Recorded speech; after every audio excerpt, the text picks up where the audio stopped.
Hey, it's me, MLB. Here is chapter 36 of Touched. This one is titled Reconnaissance. Hawks alighted on the front doorstep of your old house and reached for the handle. 2, he thought as he sensed 2 agents inside the house, staking it out in the hopes that you or your mum would return. He opened the door and ducked as a bullet whizzed over his head.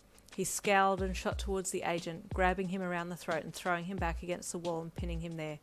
"Hawks!" the other agent gasped. What are you doing here? You've been taken off the case."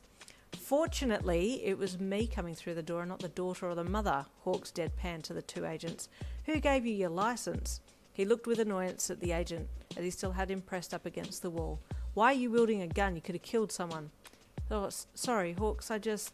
"Doesn't matter anymore because I need you 2 gone," he said as he reached back for a long feather and plucked it out. "Hawks?"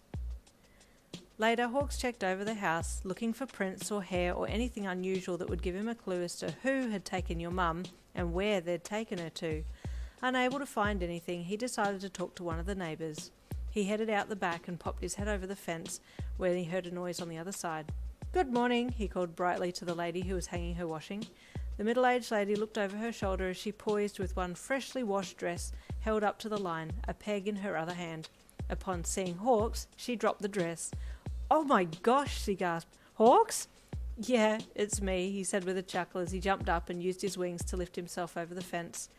"I need to ask a few questions," he said with a smile as he strolled over and picked up the dress from the ground and started to hang it up. The lady just stared at him with her mouth open, still a little shocked that the number 2 hero was hanging her washing for her. "Yes," she stammered. "Wondering if you heard or saw anything a few days ago regarding your neighbours there," he said as he pointed to the house that he'd just come from. "Did you see anything strange?" Well, I did see a black car pull up a few days ago and some official-looking guys hop out, and they stopped a girl that looked like the daughter who used to live there, but I couldn't be sure because I didn't see her very well," the lady said as she bent down to pick up another piece of washing. "Did you by chance catch the number plate?" he asked as he took the item from her hand and hung it. No, I didn't, but it was a blue number plate," she said. "I thought that was strange." "Blue number plate," he repeated. "That is strange." He bent down and picked up another clothing item and hung it. "Thanks, that was helpful. I'll look into the blue number plate owners," he said with a smile. He hung the rest of the lady's washing and they chatted idly. "Anyway, better get going, sort this case out at my trademark top speed," he said with a wink as he stepped back and shot up into the sky. The poor lady just stood there, knees a little weak from the adrenaline of Hawks' presence. "Oh, what a hero," she sighed as she picked up the empty washing basket and headed back inside. Hawks alighted at the front of the Roads and Traffic Authority building and opened the doors. "Hawks!" a customer inside screeched, and all of a sudden he was mobbed by adoring fans. He took time to talk and take pictures with all of them, then approached the front desk. "Hey," he greeted casually. "Mind if I come through? I'm on a case, looking for a number plate."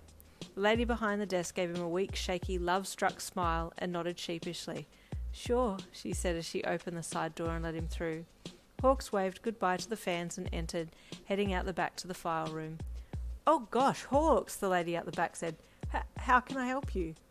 "I'm on a case at the moment and I'm looking for a list of the owners that have blue number plates," he said with a smile. "Oh, of course," she replied, scurrying to hand him the folder with all the information. "Thanks heaps," he said as he flicked it open. "Mind if I borrow this for a bit?" "Oh, of course," she replied. Man, this is going to take me a month to go through," he groaned, with the most bored expression he could muster. "You mind if I take this?" he asked. "I'll bring it back, promise." Well, we're not really supposed to let people take it, but you're a hero, so I guess that's okay," she said cautiously. "I'll bring it back right away, as soon as I'm done, promise," he said with his signature sexy smile. "Oh," she giggled. "Oh, that's fine, Hawks." "Thanks," he said with a wink. He tucked the folder up under one arm and left the building, making his way back through the adoring fans and out to the open. "Time to get back home to my gorgeous wife-to-be," Hawks thought with a smile as he took off into the sky. "Hey honey, I'm home," Hawks called out as he entered his apartment. You squeaked with flusteredness and scrunched down further onto the lounge, pulling your jumper up around your face to hide your smile. "Missed you," he said with a smile as he leaned over the lounge and gave you an upside-down Spider-Man type kiss. You taste better upside down," he leered. "Did you miss me?" "Mm-hmm," you hummed with a nod. "Always," you whispered. Hawks plopped the folder down on the coffee table as he walked around and sat down on the lounge, wrestling you into his arms and lying back with you on top of him, wrapped in his arms. "What's the folder for?" you asked, looking over at it from where he had you. "It's the Kama Sutra, baby. All the positions I want to put you in tonight," he said lowly as he turned your head and locked lips with you. You squeaked, but you let him have his way with your mouth, that familiar tingle invading your core again.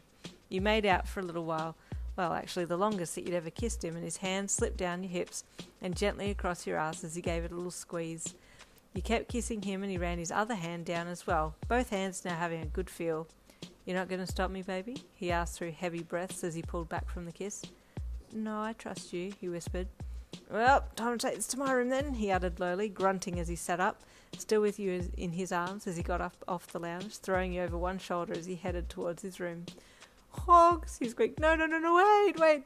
"I'm not stopping till you scream my name," he leered, reaching a hand up and tapping you on the backside. "Keigo," you screeched.